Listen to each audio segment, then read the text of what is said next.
बोरे छालियाँ और 6 मुलजमान हैं और 3.5 लाख रुपए पेश है। अच्छा ये बताइए कि छालियाँ कहाँ से आ रही थी, कहाँ जा रही थी? ये छालियाँ कोटिया से आई थी, हब के इलाके में वहाँ थी।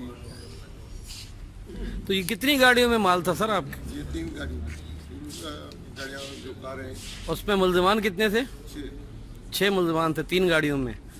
अच्छा, जो दूसरी कार्रवाई है जो मावे की, वो उसमें 3 है। नहीं,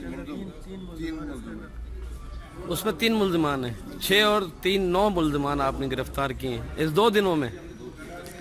तो कितना माल तकरीबन पकड़ा गया है? तकरीबन ये होगा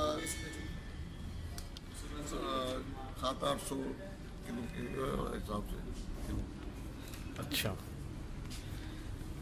तो ये अभी मुल्जिमान कस्टम के हवाले होंगे या? ये मुल्जिमान कस्टम के हवाले होंगे। तो इनके पास से कोई कैश भी बरामद हुआ, असला बरामद हुआ कुछ? 3.5 लाख और 1 पिस्टल, 9 मोबाइल 1 पिस्टल और 3.5 लाख रुपए कैश।